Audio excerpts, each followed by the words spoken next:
Outside of the Hall of Fame game, we got our first preseason action this past weekend. What a doozy it was! It was great to watch, multiple games of football. Even though it was preseason action, it was cool to see some of the highlights.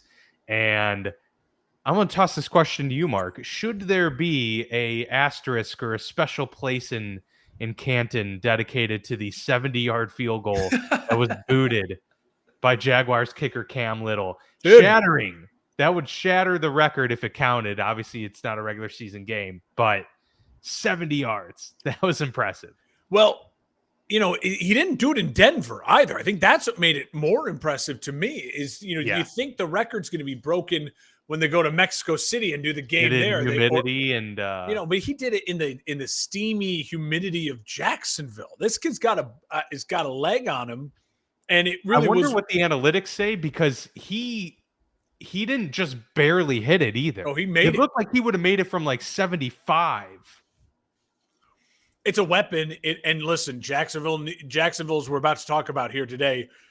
They need weapons. And so I think it's certainly one of those things where you say to yourself, listen, it's preseason, but I think we're all eager to see if and when Jacksonville is confident enough to say we're going for it here in a regular season game to show that this is real. Because remember, as cool as that is, if you miss it, think about where you're giving the team the ball. You know what I mean?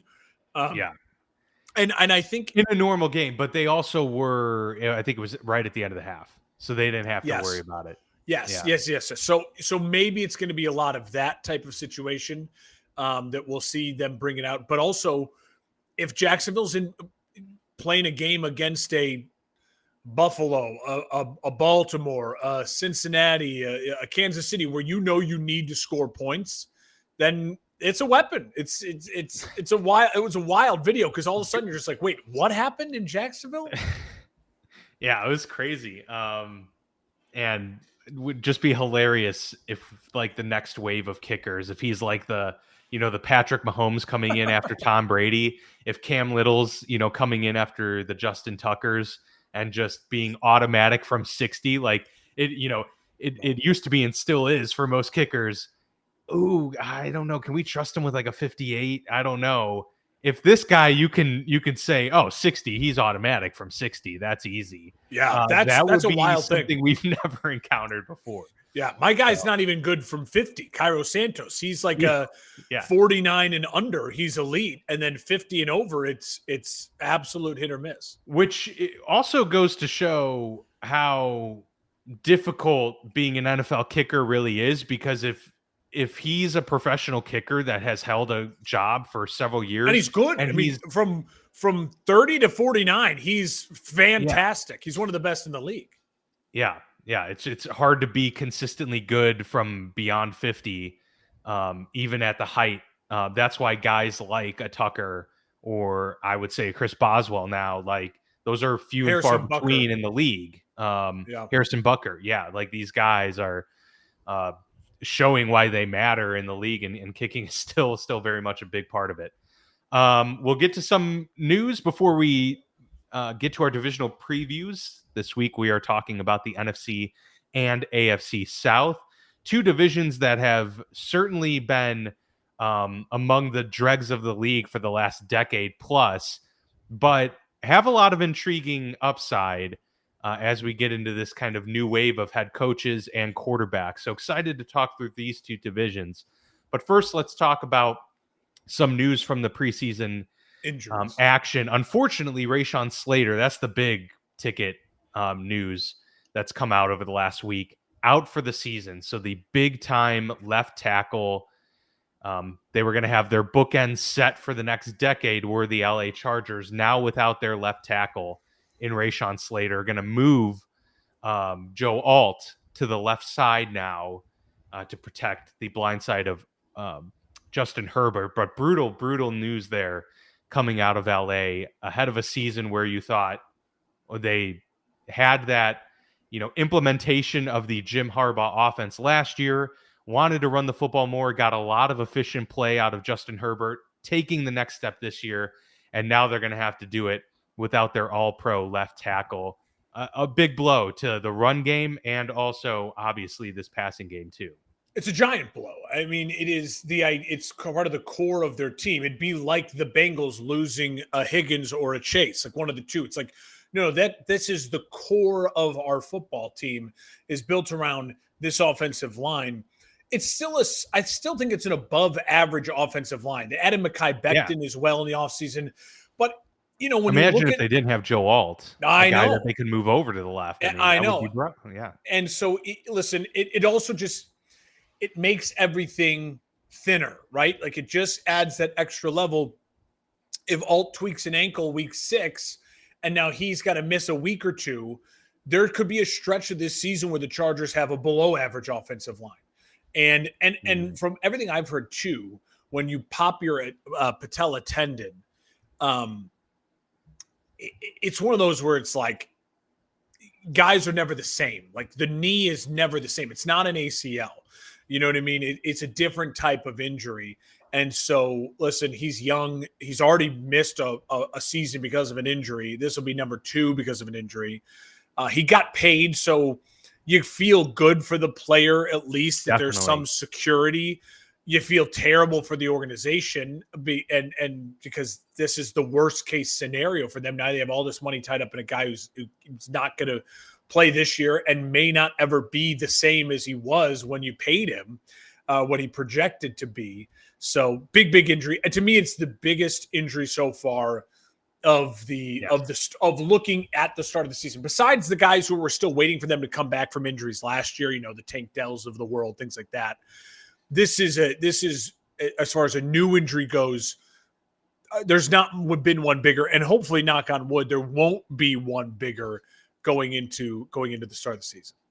Yeah, I mean, the glass half full take overall on the landscape is that we haven't had too much big injury news to deal with so far through camp and this first week plus of the preseason. But then again, Rashawn Slater is one of the bigger names in offensive line play in one of the biggest markets out there in the NFL too. So brutal blow for the Chargers for Rashawn Slater, just hoping for a quick recovery and able to get back to, what he was, as you mentioned, for the 2026 season, but they'll have to find a way to work without him here in 2025. Landon Dickerson, another potential blow early in the week where we thought maybe Landon Dickerson, the guard for the Philadelphia Eagles, was going to be out for an extended period of time, but thankfully he's able to have a surgical procedure and they expect him to actually be back now the first week of the season. So avoiding a big blow there to that offensive line, which of course is the bread and butter of the Philadelphia Eagles, as it was the LA Chargers as well. Jordan Love also undergoing a procedure. Is it on his hand, Mark? Do you remember? He tore a ligament in his thumb, apparently. Thumb. There you go. It was a thumb injury for Jordan Love. And for Dickerson, listen, he still may not be 100% for week 1 and 2. They may decide to hold him and give him time to get fully healthy. But absolutely, that would have been equally as big of a blow to a team, as the Rashawn Slater one. Because again, the offensive line is the identity of the Philadelphia Eagles.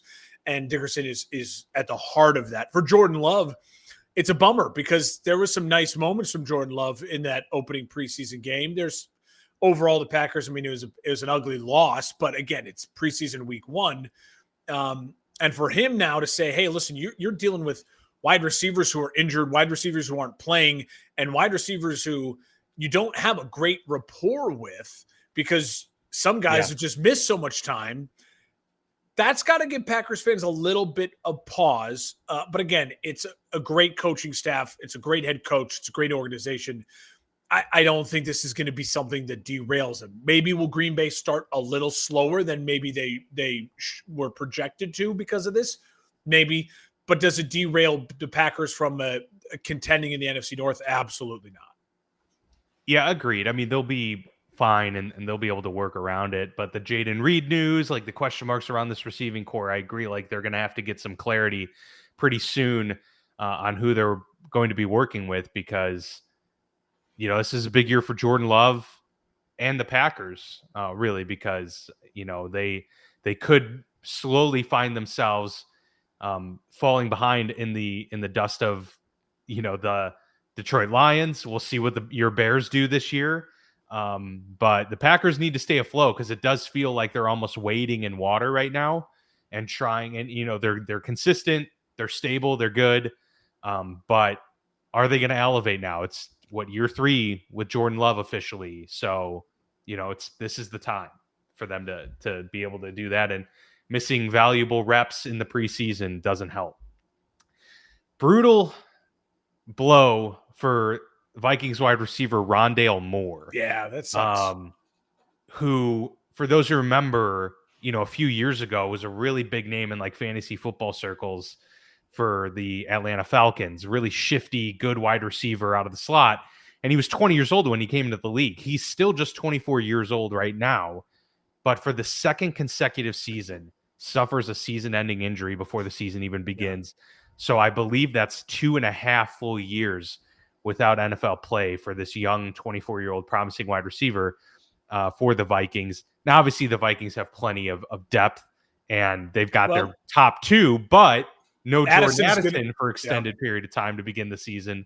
So they probably were leaning on Rondale Moore to take that wide receiver 2 space for the beginning parts of the year. Now they're going to have to turn to the likes of other guys in that room. So really tough for him. Just wanted to note that. Obviously, like, he's not a huge name in the league or anything like that. And the Vikings will probably be okay.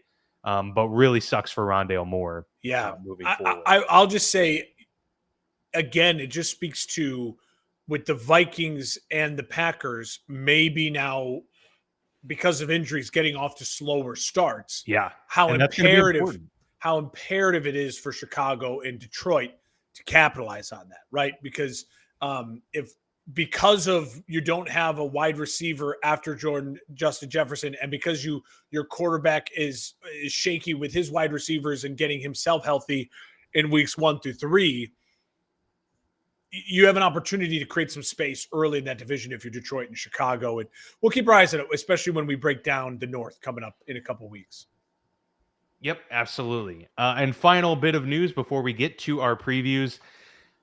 Standout all-pro defensive tackle for the Pittsburgh Steelers, Cam Hayward, is holding in. He is not – he's participating in practice at a limited extent, but he's there, so he's holding in.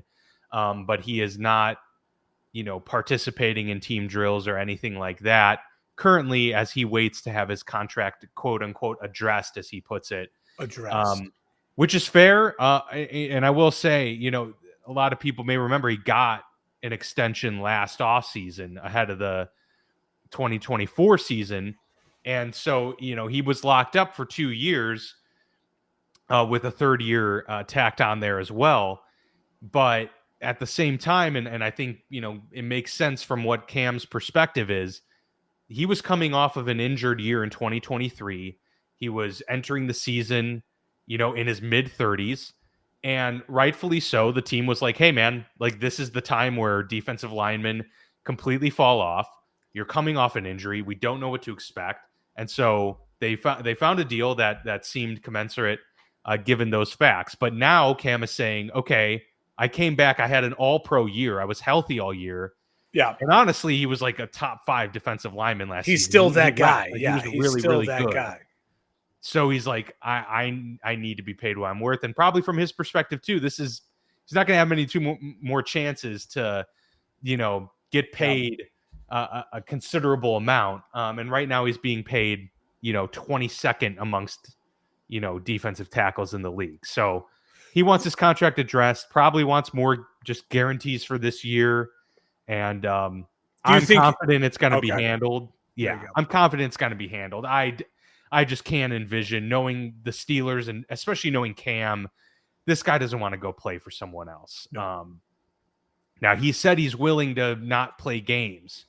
And I believe he said that in the past, and they've gotten deals done. So look, I'll withhold, judgment or worry until we get, a week out from the season. Yeah.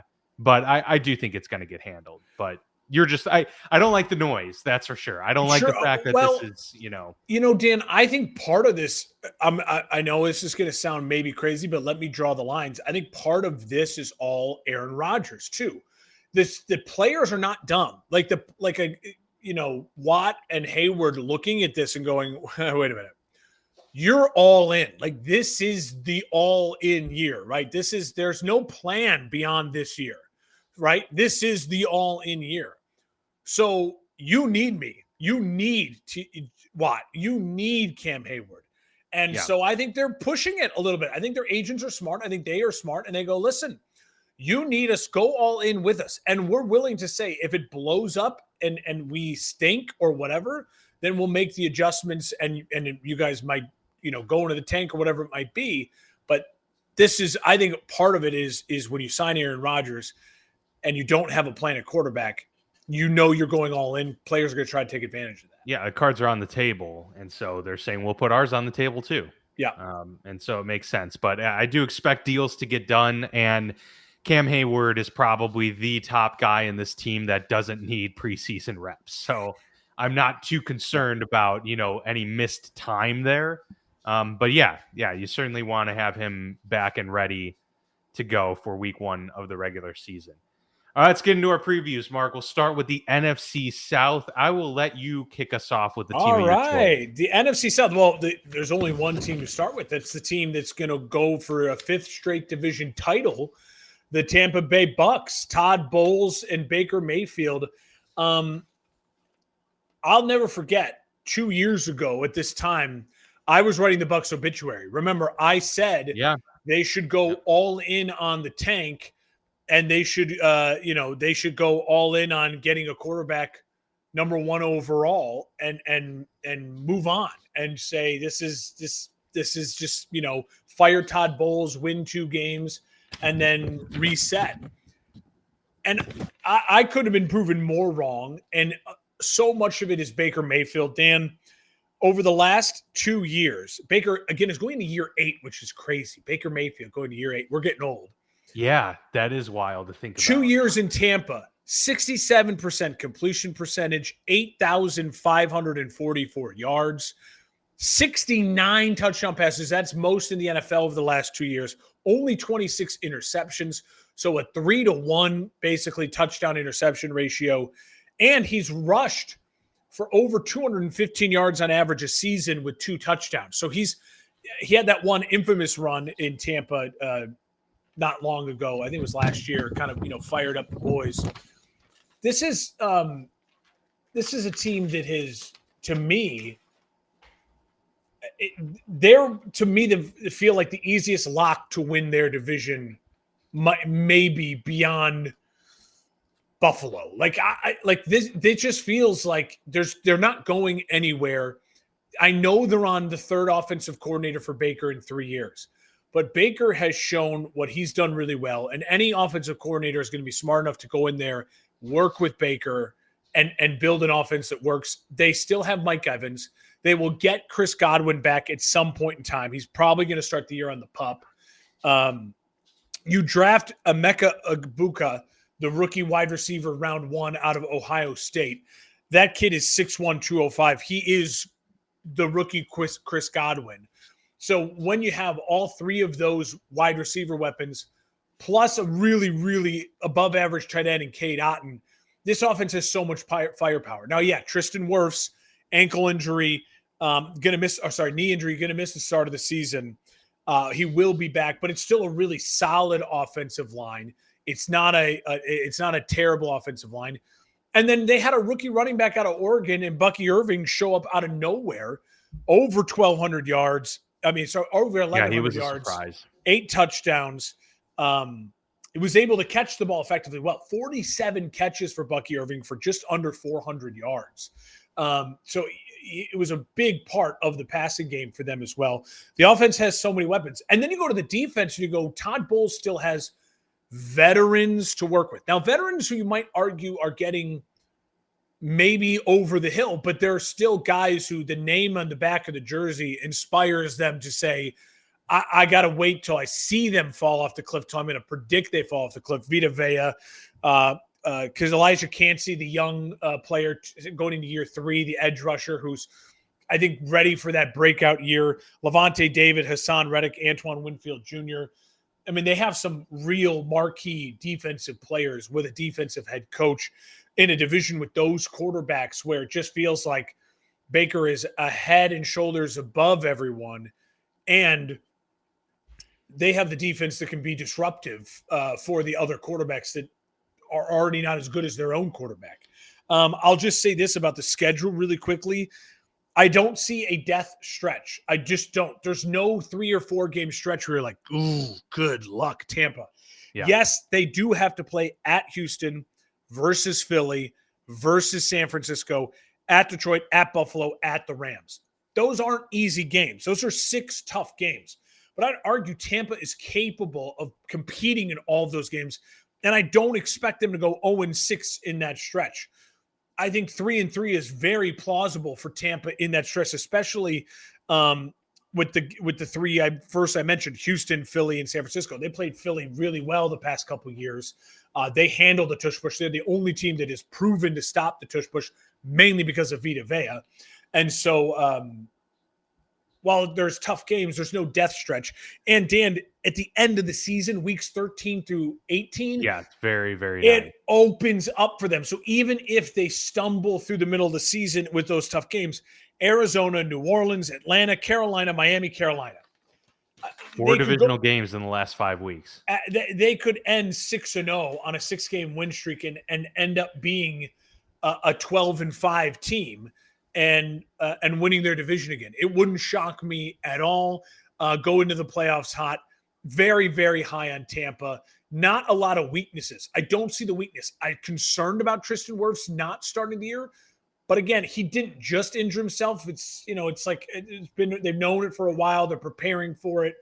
And, he will be back at some point in time this year from the knee injury. So a lot to like about Tampa Bay going for their 5th straight division title. Yeah, Tampa has owned this division, and they haven't really shown any signs of slowing down. I mean, in terms of a team that didn't change a whole lot, they're up there in terms of no real huge notable signings, additions to the team this offseason. Not any massive losses, although I'll argue a little bit of their defensive depth was tested in some of the losses this year. With the likes of, Shaq Barrett and William Golston and, KJ Britt and stuff like that. So they're going to have to, work through some of that. But, and to your point, it's a very veteran-led group. My question for this team over the last several years has been, this team is old. It's an old team. And when is the, levee going to break? And kind of like the Niners, where it just happens. Yeah. I mean, you're just a couple big injuries away, and to be fair, any team is a couple big injuries away from having a total collapse. But the thing is, you feel like you're adding risk of that happening when I don't know what the average age of their team is right now, but certainly among the starters, it feels like a lot of veterans. An older team, right? Yeah. And we know Chris Godwin's dealt with injuries. Mike Evans has had his injuries, but he's been fairly reliable over his career. But he's getting older. He's in his, early to mid 30s right now at this point. Year 12 for Mike Evans. Year 12. How about it? Levante David is in year 38. So it's just, that's the big questions I have. But in terms of, like we have to go into these previews with the expectation of them having all of their current, people at their disposal, it's going to be hard to not say that this team is going to win the division yet again. So I totally agree with you there. I know Rachaad White is dealing with an injury, and there's some concern there. So they are going to have to lean on Bucky Irving, which he was going to be in an even more expanded role this year. He was going to be the clear-cut number 1, but now the depth is tested in the backfield. And, it's really going to be about the other teams in this division. If they're getting better, they're now going to be putting more pressure on Tampa and straining them and making them prove that they're still the team. Yeah. because it has been an easy road for Tampa over the last few years within division. They've had the worst teams in the league to contend with for that. So And it's been relatively easy. And in fairness, Tampa won the division at 10-7 last year. Yes. They won it with Brady's last year at 8-9. So during this stretch, it's They're not like skating they're a by. 13-win team, 14-win team. Absolutely. They are the best of the worst. But Tampa has won a playoff game against Philly last year, now, 2 playoffs ago with Baker's first year in Tampa. They were very competitive then that year against Detroit, going to Detroit, that juggernaut team. Listen, they're a belonging team. They belong in the discussion. Again, what's their ceiling? If they're all healthy and they play to their absolute best, I think their ceiling is a team that could very much well be playing in an NFC title game. But are they a Super Bowl favorite or a Super Bowl contender? I think we would agree you've got to see it to believe it a little bit, in just the, will they stay healthy? How will the year shake out? But listen, I don't know if Baker can do it 3 years in a row, but he is. It's just been such an amazing thing. He has helped make Sam Darnold money. He's helped make Geno Smith money. They've all helped each other in a lot of ways. These guys were getting that second and third chance and really proving it. It's great. It's been great. It has been incredible, and he's been doing it, with different OCs during that time, as you mentioned. So Dave Canales is there, helps resurrect him, gets himself a head coaching job in division. Then Liam Cohen comes in, does a great job, gets a head coaching job in the state. AFC South. In state, yeah. Yeah. So now we've got Josh Grizzard. I know nothing about him. I'm not going to pretend to. That's the first time I've heard that name. How big of a difference does this make? That'll be the question mark. Is he changing the offense a lot? Is Baker Mayfield good enough to overcome any type of, that's where you think Baker Mayfield's weathered the storm throughout his entire career. So if there's a quarterback that can, overcome change, it's kind of second nature to him at this point, right? So, you would hope that that's not as big of a deterrent or an issue, but it's still something of note and still a question mark. All right, I want to take us to Carolina. Very, very interesting team. I really think this team has the capability to actually have a significant turnaround and compete for maybe not the division yet, but certainly for second place. Like, I think they're going to give Atlanta and New Orleans certainly some fits, and maybe they could steal one from Tampa. I think Carolina is shaping up to be really feisty. It's whether or not everything's going to come together. The question I put down in my notes for Carolina was, can they sustain this momentum and continue to build? Because that's the big question here. They have a lot of young receivers, a young offense entirely. We saw huge growth from Bryce Young last year, and certainly the latter half was improving week over week, it seemed. Can he sustain that? Can he be the guy this year that really gives them confidence that he's the franchise quarterback moving forward? This is a huge year for him and Dave Canales, because they now do have the pieces in place, I would argue, on offense at least, to actually show what they're capable of. You could argue early, last year, a lot, rookie receivers and, Bryce was, dealing with the benching and coming back. But now you're going in with okay, we've got our slate. Still question lines along the offensive line, that's for sure. Defense has dudes. This is a team that, yes, they've had to kind of build themselves back, losing Brian Burns, losing some key players, but you've got Derek Brown, you've got J.C. Horn. You've really got some guys here. And so I'm intrigued by what Carolina looks like on paper going into this season. Now, coming off of a 5-win year with all of that growth we saw, what's a realistic expectation here? I think 7 wins should be the expectation for this team. And I think that maybe 8 wins, looking at 9 as the ceiling, could even be in play. And I think that's a huge win for them. They added McMillan, the talented rookie wide receiver. They added help in the pass rush unit early in the draft this year, and brought in some reinforcements for depth. So no huge major wow signings for this team, but you're hoping a second offseason with Canales. I would argue the first real offseason of confidence for Bryce Young. Maybe things turn around for this group. Really hard team for me to put my thumb on, but I do think that there's some hope here. And they have a weird schedule, Mark, because they also kind of like the Bucks, I would argue, don't have a stretch where you're like, dude, they're screwed. But they also don't have a stretch where they're like they can rattle off win streaks. So that's going to be the big question. Well, and we just don't trust them to rattle off anything. You know what I mean? Like, yeah, I think there's early games in the season where they could be. You know, yeah, that's true. Like Arizona, Atlanta, New England, for instance, that's a 3-game stretch where it's like, can they do something with Miami, Dallas, Jets, but that's the problem is like, I don't even view Carolina yet on that tier with even the Jets or something. Like I would think the Jets on paper are just they have more dudes. Yeah, way more dudes.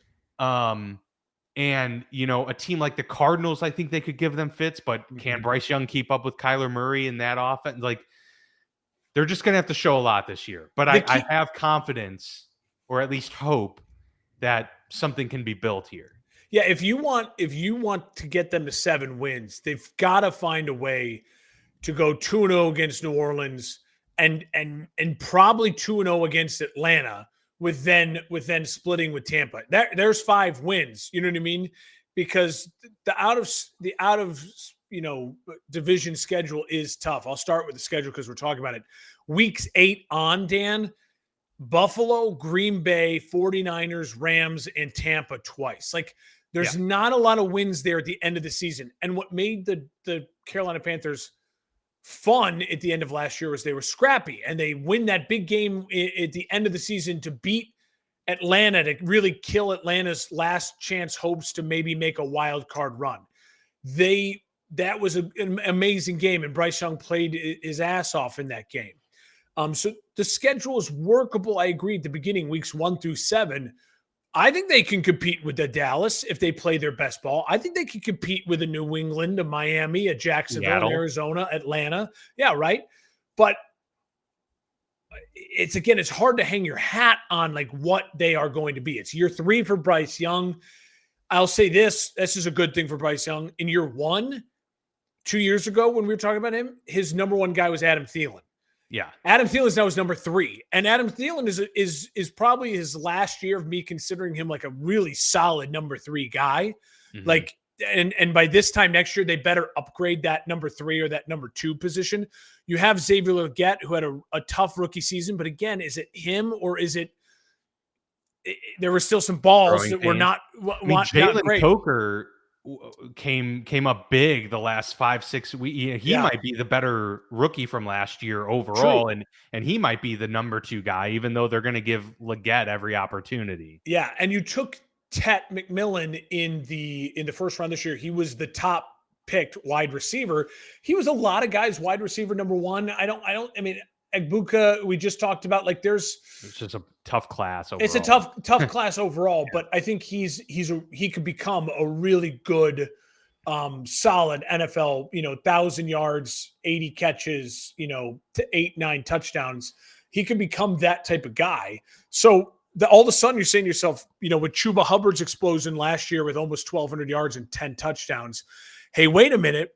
This offensive line, remember, they spent a ton of money on that offensive line a year ago, and it's still, I would say now, a solid offensive line, a not a weak point for the team, certainly not the strength of the team at this point.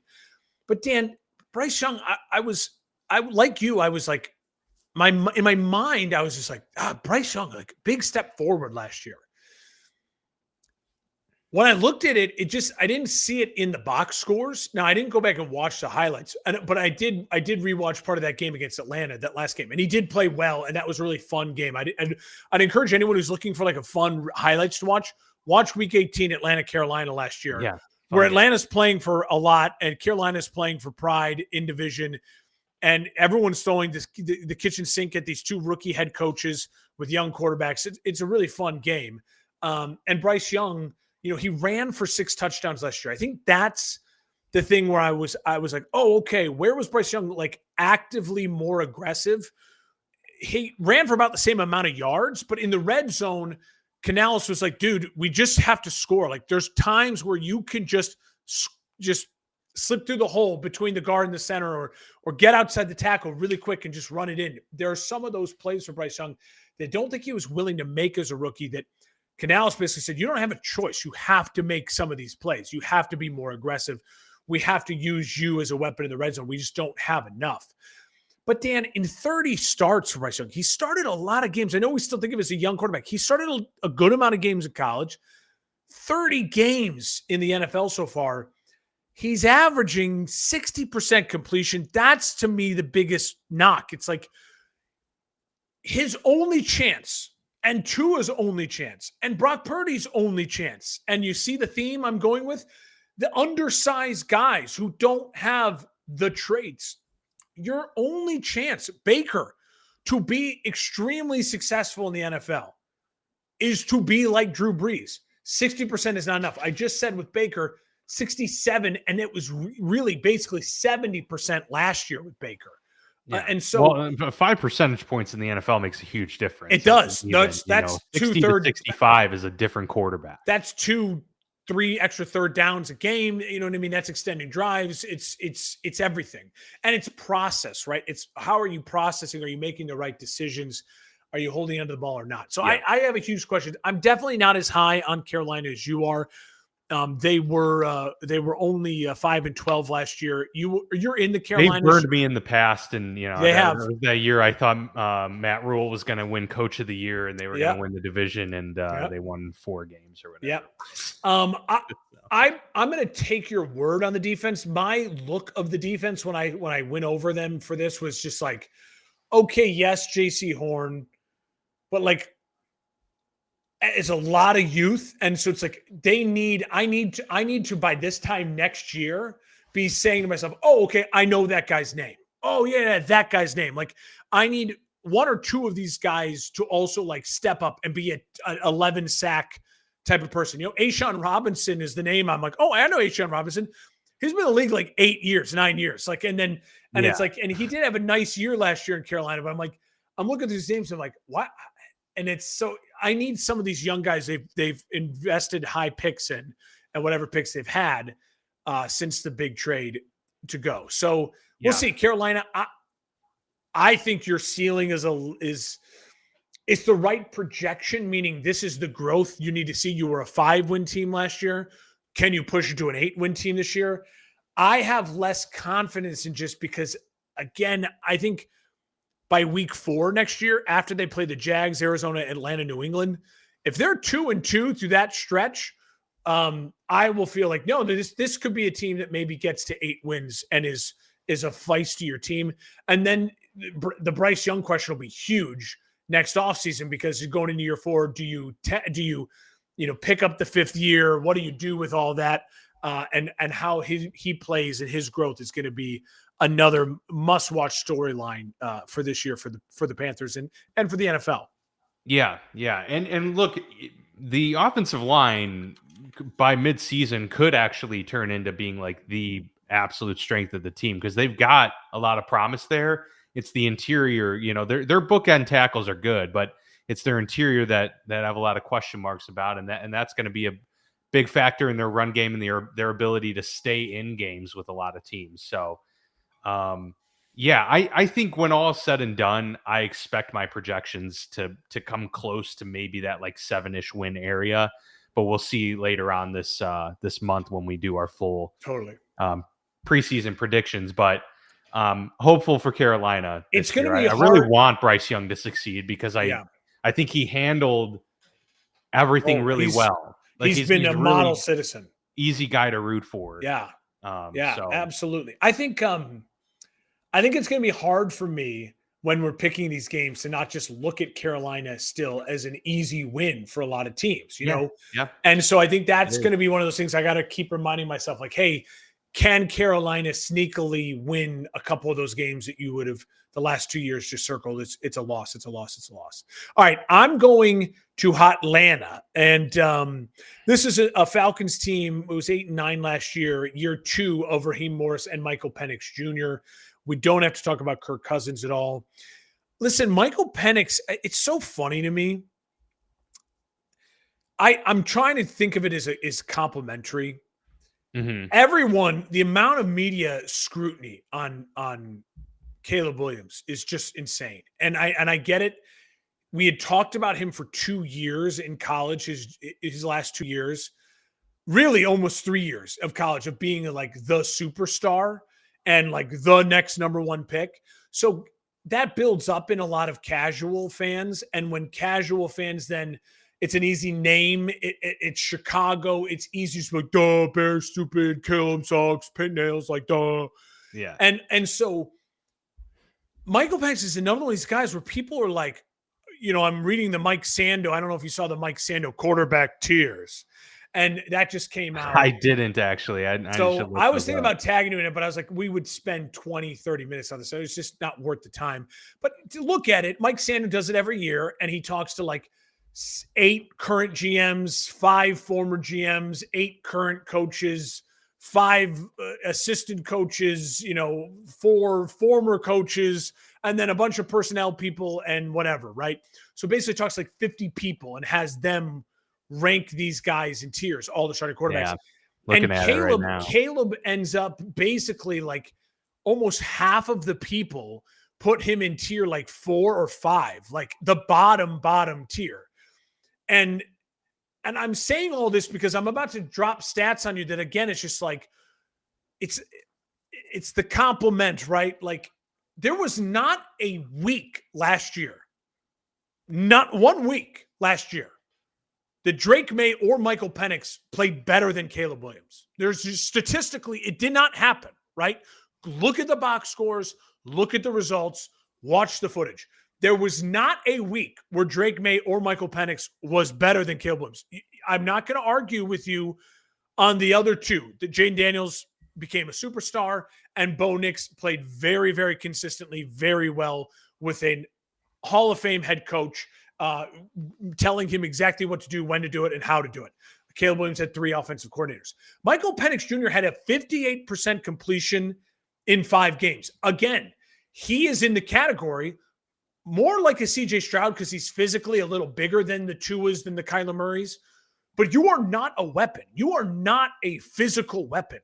Your only weapon is, I'm going to complete 70% of my balls and I'm going to pick you apart.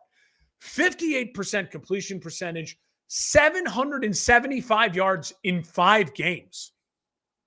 3 touchdowns, 3 interceptions. He did run for 1 touchdown, 7 carries, 11 yards in 5 games. He's not a weapon, okay? And so I'm seeing so much hype about Michael Penix. I'm rooting for the kid. I have no qualms to say I don't want him to be good, but I need to set a standard here of how everything's leading towards us getting to the Bears and talking Caleb Williams and you talking Steelers on the North, right? So I have to set a standard here. Michael Penix Jr., I think I have no faith in like, Atlanta's going to be really good. I mean, Atlanta, boom, they're going to win 2-0 versus Carolina. I don't feel that way right now at all. A lot of that has to do, Dan, with the defense. You have the defensive coach, Raheem Morris. You let Grady Jarrett go. No Matthew Judon back. You look at that defense, it's Leonard Floyd and Ellis, who's a tackling machine, but Ellis isn't like, he's not Luke Kuechly. You know what I mean? He's a very good run your defense linebacker who tackles a ton of people. But like, you bring in Leonard Floyd, where's the 12 sacks? Where's the defense that is going to get after Baker Mayfield and be explosive? I don't see it at all. They're going to need 2 rookie defensive ends to really be the dude. Right? And again, I was going to get to them. Like, okay, so on the other half of that, right, Mark, well, they draft the two guys, but they gave up a lot to get those two guys, and 2 first-round picks plus multiple picks next year, and you're banking on, again, rookies in that sense. There's a lot of rookies. We'll get to it in the AFC South. You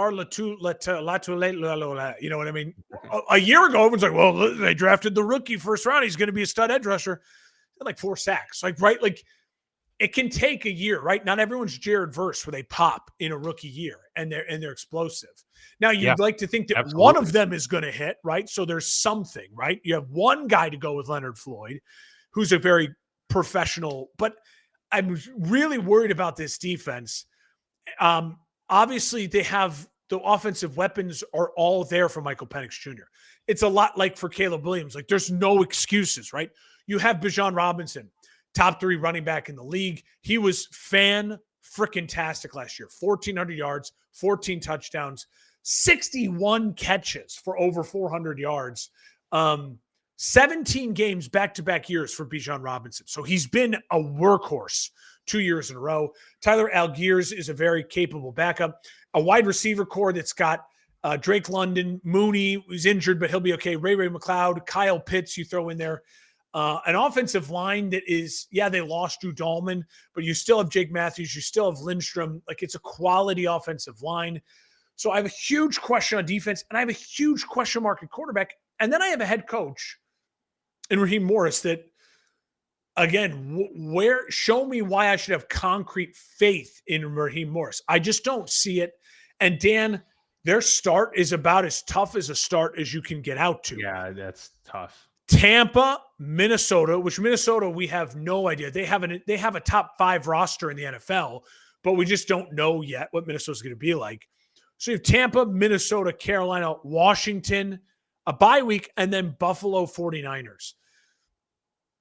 Like, that's tough. Michael Penix Jr. is not the best quarterback in any of those games, except for maybe the Minnesota game. But maybe by week 2, we'll know that J.J. McCarthy's a stud and he goes out week 1 and he balls out, or, you know what I mean? Like, we don't know yet. So, like, I can't guarantee you that Michael Penix Jr. is a better quarterback in any of those games. And I certainly can't guarantee you that Atlanta has a better roster than any of those teams, except for maybe Carolina. That's the team I'd say they have a better roster probably than Carolina, but that's it.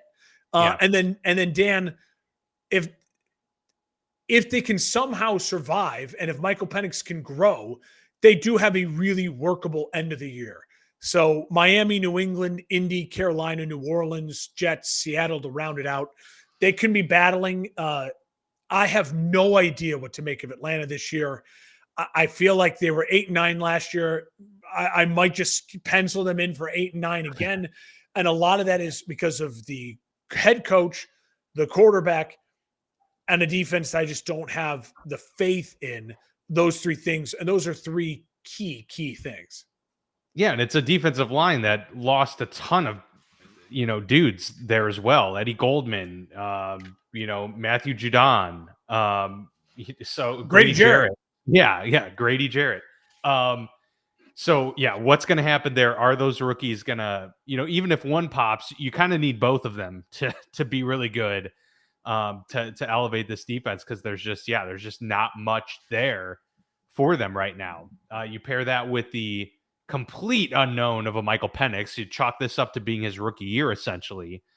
So yeah, it's all revolving around Penix's performance. If he's the guy that can get the ball in the hands of Drake London, the dump offs to Bijan Robinson, if they can do enough through the air to open up some running lanes for Bijan and company, I think that's going to obviously be a huge factor, because, for much of that was Kirk Cousins under center. And even though he was injured and was coming off an injury and not looking himself early parts of the year, defenses still respect Kirk Cousins and his ability to get the ball in the hands of his playmakers. And so Bijan Robinson played amazing, and he even did when Michael Penix was in there too. So I'm not, trying to put that, down at all. But if Penix struggles to begin the year, teams will just put 8 guys in the box and be like, okay, well, I mean, yeah, Drake London's amazing, but you got to find a way to somehow get him the ball, and we don't trust that you can. So we're going to sell out, stop Bijan Robinson, and make you beat us through the air. Penix is going to have to prove early on that he can win games with his arm and get this team over that proverbial hump that they've been in for quite some time. That's going to be the big question mark, and that's really all I have to add. To that conversation with Atlanta, because I agree with everything you touched on and what you said about their prospects for this upcoming season. I think it is going to be a lot of the same, and you just hope that Michael Penix is able to grow a little bit into the role, and maybe they win a couple games differently than they did last year. Ultimately, likely will end up at the same result of 8 wins. Maybe they get to 9, who knows? But it's really going to be about finding out if Penix is the guy. Yeah. And I think we both would agree, like, in a year from now, I want to be talking about Michael Penix. Wow, what a great year that was. And he stepped up and he threw 66% and he had 3,600 yards and he stayed pretty healthy. And hey, now we got a guy, and this team's, building around this guy, right? You want teams to hit on quarterbacks. I have to stress, through 5 games, I just don't know what anyone saw to sit there and for people to be that, to just hyped about it. Well, and just to not this no one talking on a national level at all about it. Yet every day I turn on every show and it's like Caleb Williams. It's like it's like, yeah, I just want to blow my brains out. I just want him to go for 500 yards and 7 touchdowns week 1 and Monday Night Football against Minnesota. I need it. Let's, you know what the New Orleans Saints need? They need a quarterback. Yes. Well, maybe they found one. That deep ball from Shuck in preseason. That was nice. I will say though, it's just like looking at that game, and yes, that was nice. That was a nice touchdown. The pick 6 was equally as horrific. Yeah. So I was just left that game like, wow. None of these quarterbacks really wowed us. Shuck did provide the only touchdown among the 3 of them. But Rattler didn't throw a pick. The other 2 did. Nobody was super efficient or blowing you away. So really, I'm just wondering who is the quarterback come week 1, who's going to be the quarterback for the New Orleans Saints during the 2025 season, and will it even matter? Those are all the big questions, because I don't know if any of these guys will really matter at the end of the day, which is why I think I would advocate for them to just have Shuck go out there. Maybe Rattler, but I would be against Hainer because they've had him in the system for the longest amount of time, and he hasn't elevated to the point where anything's come of it. So, well, it is a new head coach with Kellen Moore, so the system has changed. Yeah, it's a new system for sure. I just don't feel confident with any of the guys, and this is, again, they're like the Tampa Bay light, like they have a decent roster, and they have for several years. They've just been missing the quarterback and kind of the direction as an organization, right? Like they've had Dennis head coach Allen, purgatory for a while. But they have a decent roster. Like they have a decent offensive line. They have weapons. They have a run game. They have a star wide receiver. They've got guys on defense that, can play and give you at least stability there. But they just haven't been able to put anything together from the quarterback play. And that's really been, the death knell for them. 5-12 last year. They're doomed for another 5-12 season, if that, because of the quarterback. And that's why I think we can't really judge Kellen Moore on this season. Yeah. It's going to be about, are they going to be able to get their guy for the future next year? Or is Tyler Shuck the surprise of the season? That's what we're here to find out. Yeah. Kellen Moore, this season's about Kellen Moore. Like, can he create a locker room? Can he create a culture? And can Saints fans and us as observers go, hey, listen, it's not the head coach. Like this guy feels like he's, another one of these whiz young kid offensive, minds that is going to be fine in this league.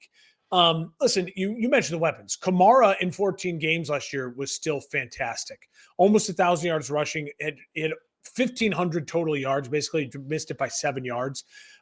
including 68 receptions. I mean, Kamara is still an extremely valuable weapon in this league. Olave, Shaheed, Brandon Cooks was with Kellen Moore in Dallas. So, like, that's going to be a good safety blanket, too. I know Brandon Cooks is older, but as a third receiver, struggling with the tight end, obviously, Taysom Hill is on the pup. He's probably going to miss the year. They did improve their offensive line. The offensive line, my weather guy, Nick Patrick, who was on our draft show, he thinks the offensive line is actually a strength. So I'm going to trust him on that. He knows his team. And then you add Kelvin Banks Jr. from Oregon Texas. Yeah, that was a good pick. Yeah, I forgot. I think that's all positive. I would start Rattler. I'd say, listen, unless there's something that you really see with Shuck, it's obviously Kellen Moore's choice. But I would want, if I was a Saints fan, I'd want to know for sure that Rattler's not the guy, because the season's always better. The last thing you want to do is start Shuck, and by week 6, you're like, we can't even get a first down. Like, please just throw in Rattler. The season's more fun if it's by week 6, you're like, okay, Rattler's just not the guy, and we're 2-4, and it's clear he's not, and he's let's see what the rookie can do. You know what I mean? And then by that time, you're kind of in tank mode anyways, and you're aching for Arch. The schedule, I will say, is going to be really interesting. Everyone's penciling in as the Saints being the number 1 pick next year, and maybe Arch Manning goes to save the franchise his grandfather tried to save. But Dan, post week 11 bye. Yeah. Atlanta, Miami, Tampa, Carolina, Jets, Tennessee, Atlanta.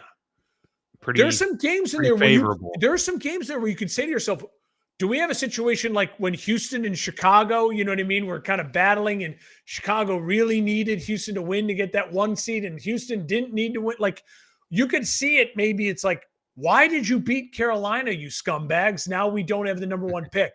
Yeah. Why did you beat the Tennessee Titans or the Jets in those last couple of weeks? So that's one storyline to watch out for. Otherwise, the Saints are going to be hey, there's guys you want on your fantasy team like Kamara and Olave, and maybe throw a flyer on Brandon Cooks late as a guy who might catch a ton of balls. And you have guys like a Cam Jordan and a Chase Young and a Kool-Aid McKinstry on defense who are names that you know. But otherwise, it's the quarterback position. Good luck to either of them. Again, I wish them both well.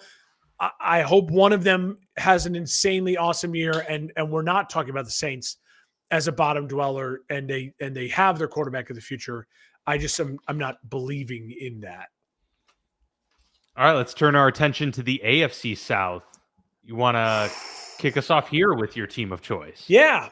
I'm going to start again with a team that I think has earned the talking first, and that's the Houston Texans, 10-7 last year.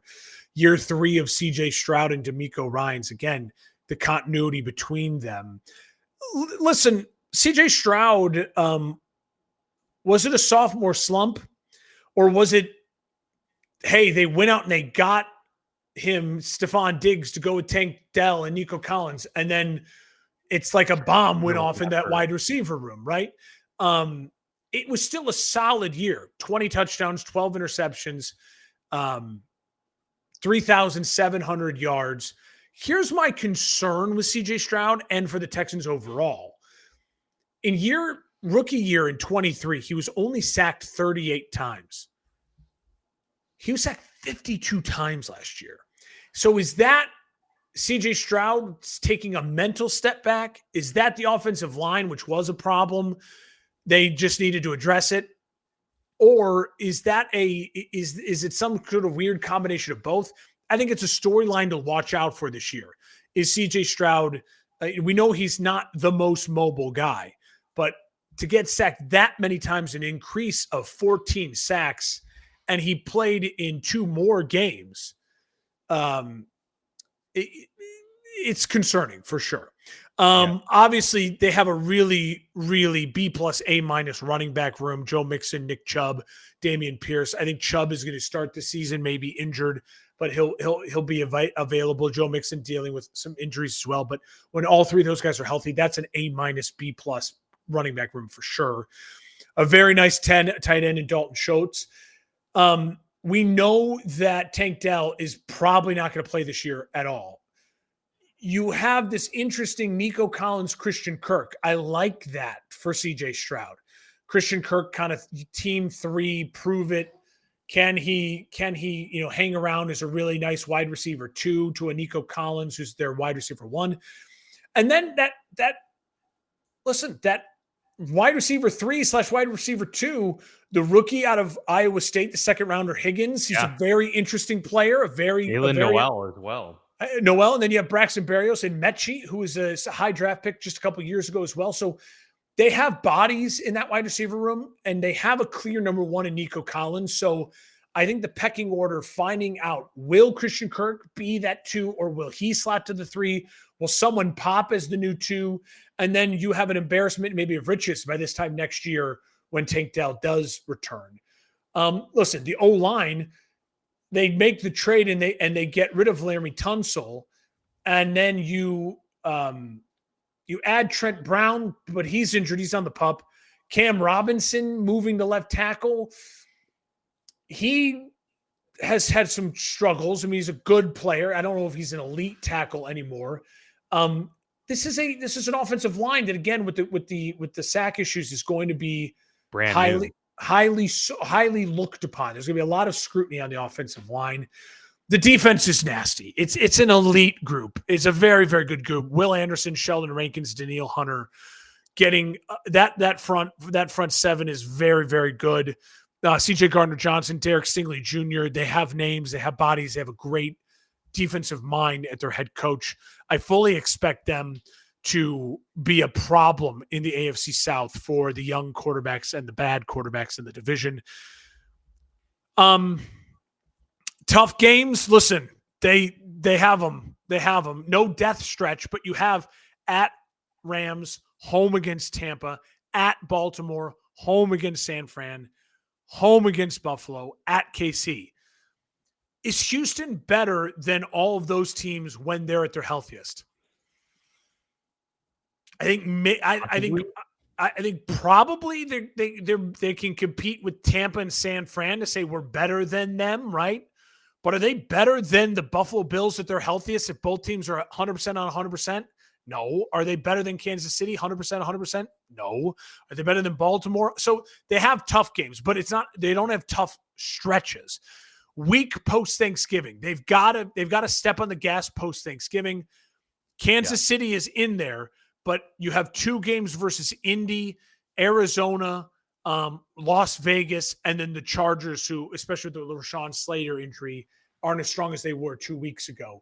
So that's a stretch where you could see, hey, maybe even if Houston is kind of, 6-4 and kind of raising malaise through the season and ups and downs, maybe they rattle some wins off there in that stretch.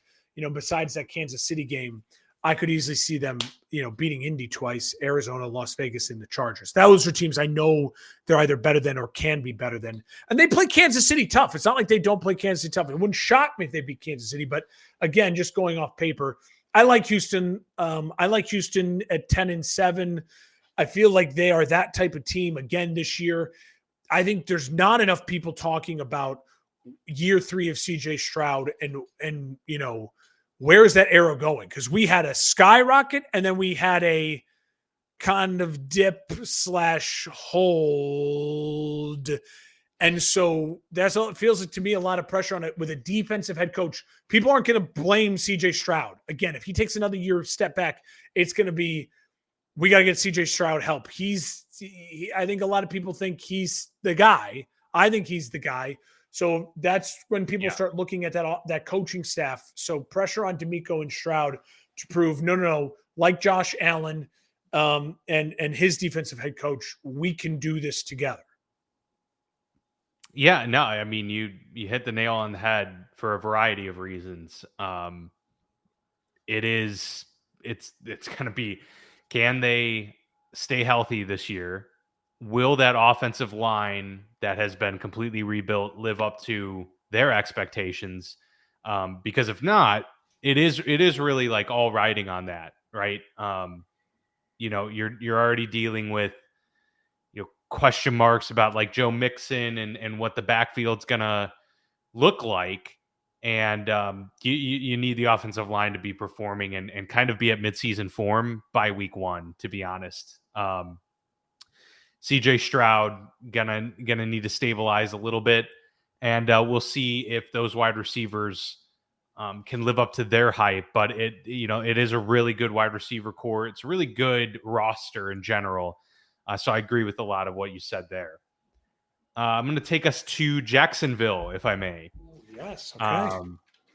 Fun team to look at because it's a team that's had so much hype over the last several years and has never been able to quite live up to the expectations, and then really kind of hit somewhat of a new low despite the Urban Meyer experiment last year with 4 wins, the injuries to Trevor Lawrence. Trevor Lawrence needs to stay healthy this year. I mean, that's what it is. I'm not even going to come here and say like, we need Trevor Lawrence to play better and no. Trevor Lawrence just needs to stay healthy for one. Just be healthy, be available for 17 games this year, prove that you can be reliable. And, obviously the second part of that equation is how is Liam Cohen as a head coach? Because the pieces are in place for this team, and they were last year and the year before too. The roster is now getting to a point where it should be at its peak or entering its peak in terms of Lawrence, in terms of, Walker and a lot of their younger players who are now considered veterans in this league, year 3, year 4. Yes, they lost Evan Ingram. Yes, they lost, some Brandon Sheriff and, some pieces, Luke Farrell, but they've also brought in reinforcements along the offensive line. That was a big thing that has hurt this team for several years. Yes, they brought in Travis Hunter. Where's he going to play? Is he going to be that dynamic wide receiver that they've been looking for? They know that they got one of them in Brian Thomas last year. If Travis Hunter pops, we could be talking about the best wide receiver core in the league next to Jamar Chase and T. Higgins. That's how dynamic this group could be if Travis Hunter actually performs like he's expected to. So Jacksonville has a massive turnaround that they need to perform, because 4 wins last year was so low, Mark, that even a 4-win turnaround I don't think is enough. Like, I don't think an 8-win season's enough for Jacksonville. They need to get to 10 wins. They need to do this fast, because I don't think there's enough time here. Even though Liam Cohen's certainly going to get a leash, it's not going to be 1 year and then he's done.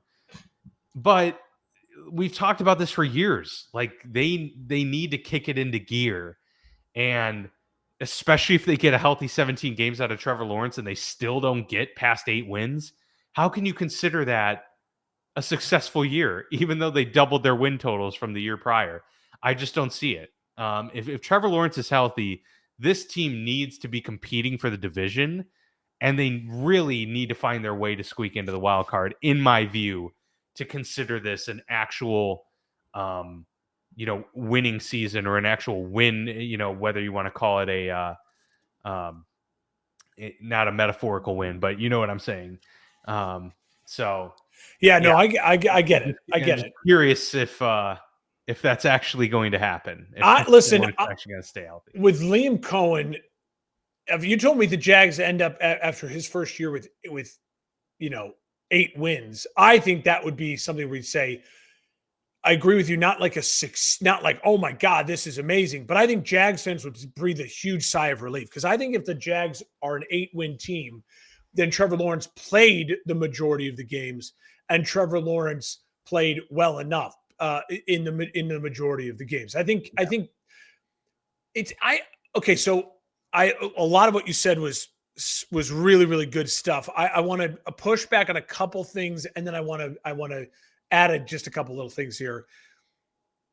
In 2022, Trevor Lawrence, 25 touchdowns, 8 interceptions, 5 rushing touchdowns. He ran for almost 300 yards, 4,000 yards passing, played all 17 games, 66% completion percentage. That was the guy. And that's when they won that playoff game against the Chargers. That was the guy. Injuries, setbacks. He is now going into year 5, and this is his 3rd head coach. It's a lot. It's a lot. It is. Absolutely. And he's gone through the worst of the worst. And in 10 games last year, I think one of the reasons why it got so ugly is because he did play 10 games. And in those 10 games, 11 touchdowns, 7 interceptions, 60% completion. And that was with Brian Thomas Jr. emerging as a true number 1. Yeah. So it's not great. It was not great. I think it was mentally messed up. I think it was just a really poor offensive line play. And he wasn't fully healthy. And yeah, he was battling through injuries. So I will add this. Can I ask you a question? What's a stat line for Travis Hunter that you think is all right, I'm going to bet that stat line. I'm going to bet he reaches this stat line. Because I have a stat line that I think it's if he hits that, I would be blown away. I'd be like, all right, for everything he's trying to do, this is the kind of stat line I created in my head.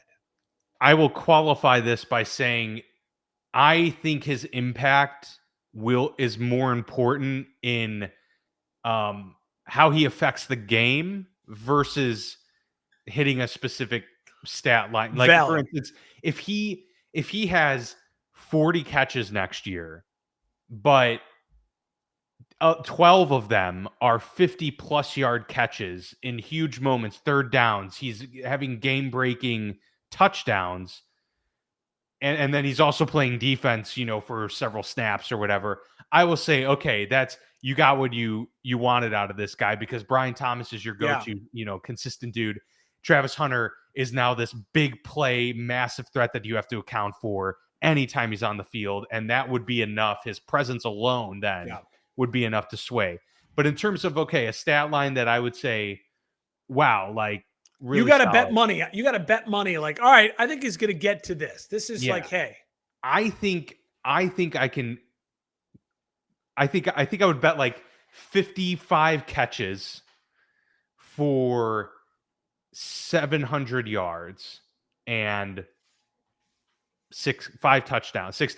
So it's so funny. I had 60 for 800 and 6 touchdowns. So we were right there. I think we're putting too much. Again, that he could double. If that was actually he ends up with 85 catches and 1,100 yards and 10 touchdowns, I wouldn't be shocked because he's that special. We just don't know what his snap count's going to be like.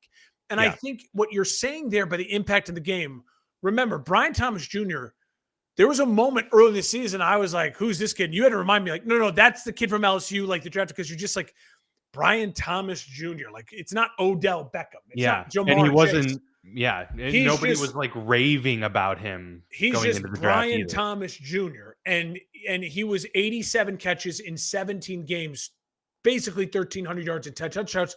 And that's Trevor Lawrence only playing 10 games. I mean, he was right. He became a true number 1.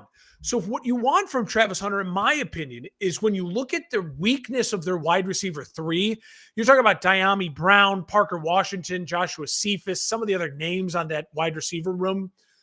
What you need him to be is enough of a threat constantly, like you said, a big play threat to where it gives Trevor Lawrence other easy completions, because the tight end room is trash. They have some guy named Brenton Strange. He's in his 3rd year. Brenton Strange is the man, dude. He was dominant at Penn State. I've been waiting for this guy to come through. He's going to year 3, second round out of Penn State. Last year had 40 catches, 400 yards, and 2 tutties.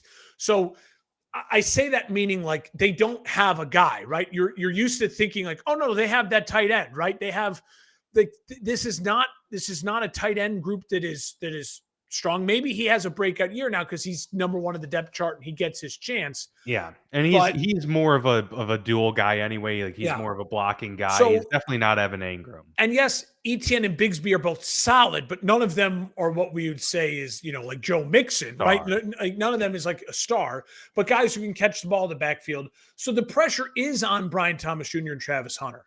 The defense, listen, it's time, like you said, you nailed it. It's time for some of these guys to step up.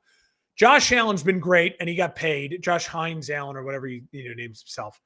They add Eric Armstead. He's a ginormous human being. He should be a really key player for them this year. We need Trayvon Walker to step up. He was the number 1 pick 3 years ago. He has been kind of just an okay NFL player. He's got to have that breakout double-digit sack year. Devin Lloyd, a very good player. Can they survive weeks 1 through 7?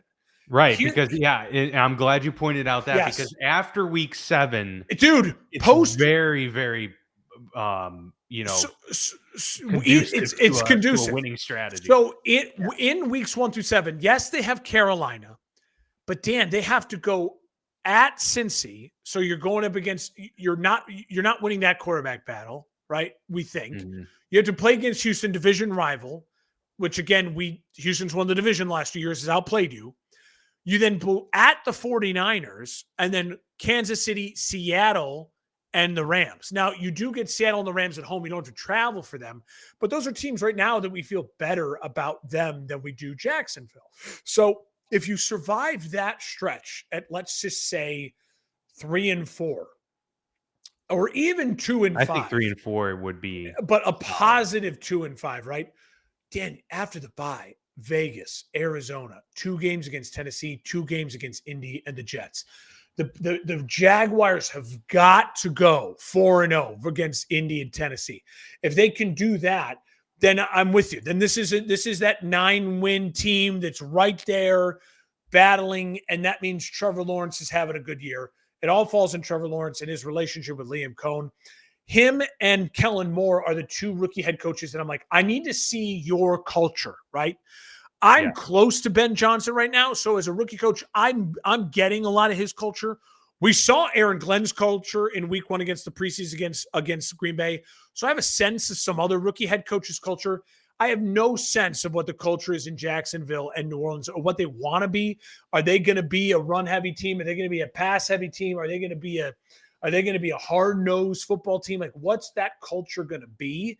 And how do they respond to some adversity, which they will face early in the year? Jacksonville's a fun storyline this year. So many things that we'll be talking about with Jacksonville throughout the year. Yeah, no doubt. They are going to dominate headlines for us on the show. Yeah.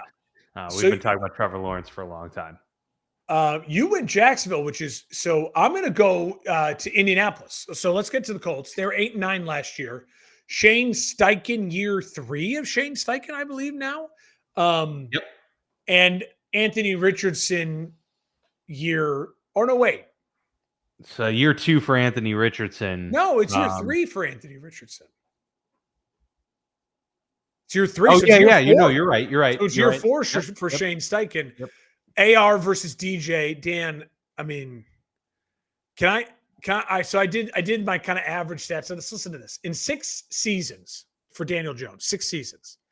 If you add up all 6 of his seasons together and divide it out, 16-game season, he throws for 2,400 yards, 11 touchdowns, and almost 8 interceptions. Now, he does run for basically 400 yards and 3 touchdowns. It's just the same as what we've seen in 15 games. In 15 games from Anthony Richardson, basically the same amount of yards a season, 23 to 24, 11 touchdowns to 11 touchdowns. Now, he throws a lot more picks. He's had 13 interceptions in 15 games. But Anthony Richardson, in 15 games, has rushed for 635 yards and 10 touchdowns. That's impressive. I mean, that's Justin Fields, Lamar Jackson, Jaden Daniels. Like, that is an elite running quarterback. Now, again, he's already injured in the preseason. A freak thing, but he injured his finger. It's like the guy can't stay healthy. Well, and also it's like year 3, you should recognize that pressure off the edge. That's high school ball where wherever the pressure's coming from, you have a guy. He had a guy right there in the flat that you got to hit him, and he didn't even look. It's just it's bad, right? Like this is the QB battle that's just as ugly as the Saints. It's like I don't really care who wins. Yeah. But I do think there's more at stake for this one. I do think there is more at stake for the careers for both of these guys. Yeah. Daniel Jones isn't probably going to get another chance. And I think Anthony Richardson might get a chance somewhere.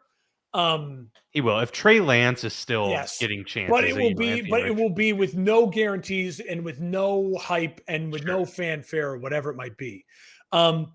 Jonathan Taylor going into year 6. He's coming off of 1,400 yards and 11 touchdowns. He's a stud, top 5 back in the league when healthy. The wide receivers, Dan, listen, Joshua Downs, he really stepped up. 72 catches, 803 yards, 5 touchdowns. Michael Pittman Jr., obviously, he's going to year 6 as well. He's the number 1, we think. But in 16 games last year, he had less touchdowns, 5 more yards, and 3 less catches than Josh Downs. So I know he's the body number 1. He's the name number 1. But when you add in that the rest of their wide receiver core is Alec Pierce and Adonai Mitchell, it's not great. But that's where you enter the rookie tight end from Penn State, Tyler Warren, second tight end drafted. Many people thought he would go as the first tight end drafted. They also have Mo Alley Cox, who's a very capable NFL tight end. So there are weapons. When you say to yourself, hey, can DJ or AR, what do they have to work with? Well, they have Quentin Nelson, and they have an okay offensive line. It's not great. And then you have Michael Pittman Jr., Josh Downs, who are solid wide receivers. And you have Tyler Warren and Mo Alley Cox, like you and Jonathan Taylor. Like there are weapons there. So it's not like the cupboard is bare. And then you have an offensive coach, Shane Steichen, being the ultimate weapon for you. Defense-wise, they're like the worst team with the best roster. In a weird way. I'm with you there. DeForest Buckner, Kwity Payne on defense, Latu, however you say his name, only 4 sacks as a rookie. You hope that he pops in year 2. Easy schedule going into the bye. I mean, not easy, but workable. A lot of names we've been saying: the Raiders, the Cardinals, Tennessee twice, Atlanta.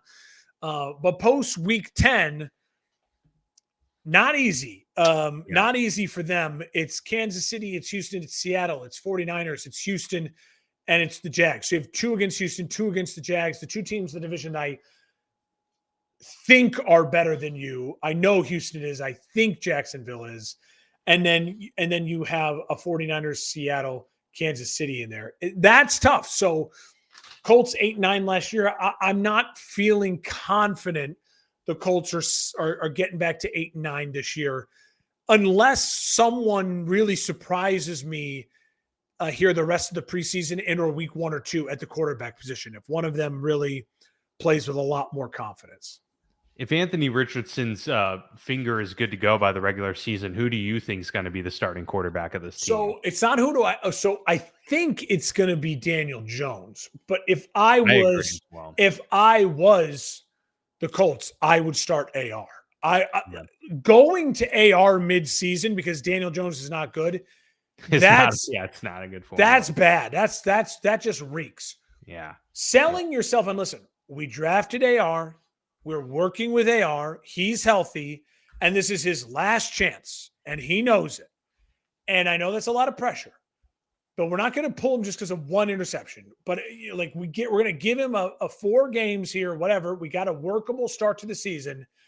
And if you're losing a game because of AR, go to Daniel Jones and then let Daniel Jones try to see what kind of type of career he could have with Shane Steichen and righting the ship. But then at that point, if Daniel Jones isn't winning games, the Colts need to lose. And they need to go get Peyton Manning's nephew, Arch Manning, with the number 1 pick. Yeah, how about that? What a storyline that would be for the Colts to get that. Yeah, a lot of teams in play for Arch Manning. That would make some great storylines for sure. Even though he says he's going back to college. He says he's going back to staying. We'll see. All right, let's round this thing out with the Tennessee Titans. Of course, Cam Ward, who still remains the least talked about number 1 overall pick. Well, Caleb Williams. We got to talk about Caleb Williams. Everyone's got to talk about Caleb Williams.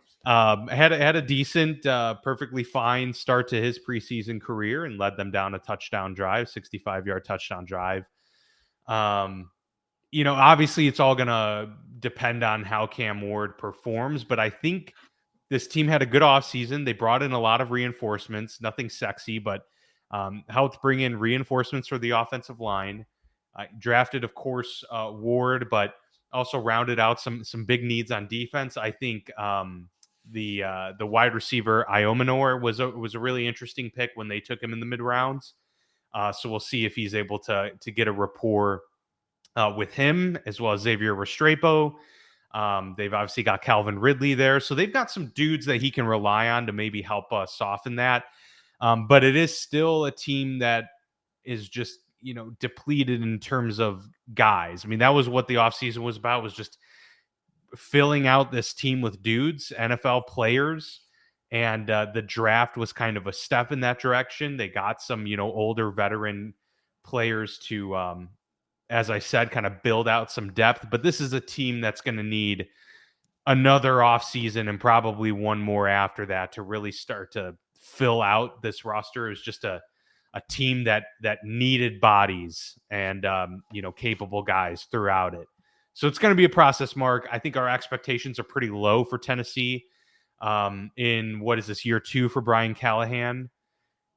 So I think they've cleansed themselves of the Will Levis situation. Mason Rudolph is no longer there. They are starting with a brand new quarterback room. And, unfortunately for them, they're in a division that is probably getting more difficult this year, I would argue, outside of maybe Indy kind of petering off and being neutral. But I expect Houston to be a little bit better, and I certainly expect Jacksonville to be better. So that's going to be tough for Tennessee. And then, Mark, as we kind of look through their schedule too, it's kind of difficult. There's a stretch there in the middle with Vegas, with Arizona, Vegas, New England, and Indy that I think is their opportunity, if they can, to go 3-1. Probably won't, but that's really the opportunity, I think, for them to get some wins. Otherwise, the start of the year isn't great. Nobody wants to start in Denver, and then they gotta, host the Rams after that. Finish the end of the season with kind of a rough stretch there with San Fran, Kansas City, and then end the season at Jacksonville. So it's not the easiest schedule. It's not the hardest either, but it's tough. And they're going to play some good opponents in a year where it's really just about getting Cam Ward as up to speed on the NFL game as possible. Continue to establish that Brian Callahan team. I think this is kind of a punt it. We'll reevaluate in 2026, see what we've got with Cam Ward. This is really a testing ground, in my view, for him. What I hope they don't do with Cam Ward is let him get into shootouts, in the sense of, this defense is not good. You have Jeffrey Simmons. You had Harold Landry last year. He had 9 sacks, but he's gone. Listen, I get it. I'm not a Titans beat reporter. I don't follow everything. But as I'm going through the Titans roster on defense, I'm like, again, who are these guys? Like, they need like to add stars to that defense, or have these guys develop into stars besides Simmons. So listen, if you're losing a game 33-15 in the third quarter, don't go out there and make Cam Ward throw the ball 50 times. Like, you know what I mean? That's what I hope they avoid. You have Tony Pollard. I get it. He's not a bell cow back, but you have it. To me, the strength of your team is your offensive line. Peter Skoronski 2 years ago. Mm-hmm. You have Cushenberry, Zeitler, J.C. Latham. This is a really good young, and veteran mixed offensive line, to where you say to yourself, agreed, let's lean on this offensive line.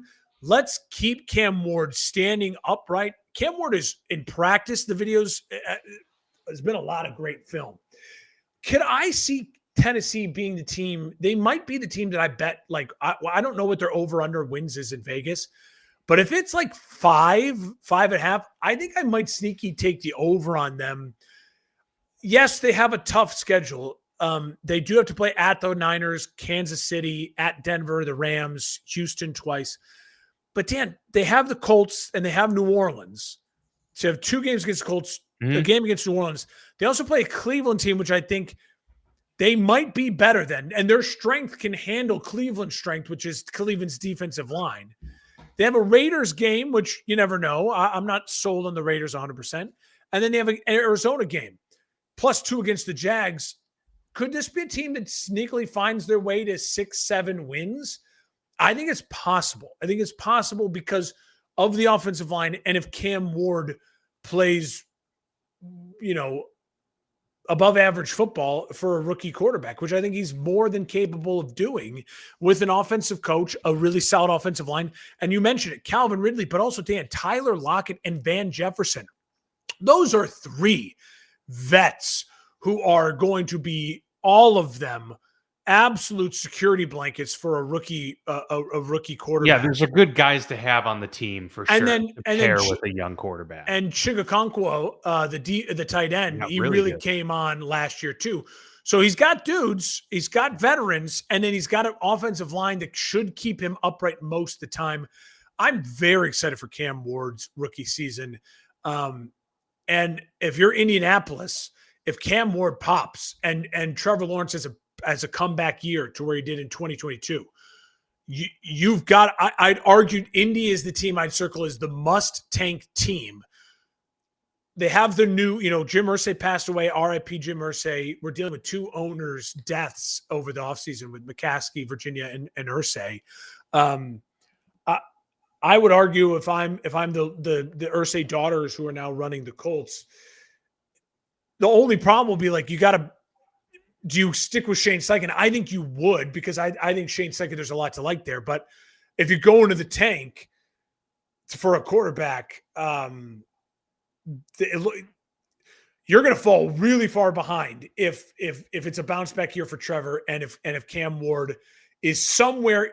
I'm not saying he has to be Jane Daniels, but if he's somewhere better than Caleb's rookie year, or like even kind of like what CJ Stroud had last year, then it's like, oh crap, like this could get ugly for Indy really quickly. A competent NFL quarterback. Yeah. And I think he's more than capable of doing that. I have high hopes for him for sure. I agree. I think that's obviously going to be the big component to how Tennessee does, even if they do win 6 games. If Cam Ward looks like the guy, then you don't really care how many games you win. Yeah. Actually, you'll take a high draft pick going into 2026 to build even more around him. So good stuff. That is the AFC and NFC South. Another robust episode here as we round out our previews. The preview next week will probably come later in the week. I haven't even talked with you about this, Mark, but we'll have to do something a little bit later in the week next week to get that to you all. But we got 2 more of these, and then we got our playoff prediction episode the week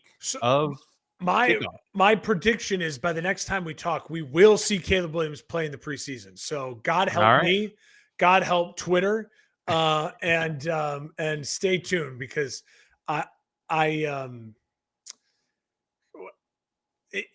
it's going to be, it's making me so frustrated how the media just can't get off the guy's name. He needs to have a game like Shadur Sanders had to maybe help shut some people up. No, and then he'll be listed. No, because then he'll be listed 4th on the depth chart, Dan. Yes, exactly. Good stuff. All right, well, that's us signing off for this week. We'll see you next week with the NFC and AFC West. Stay tuned.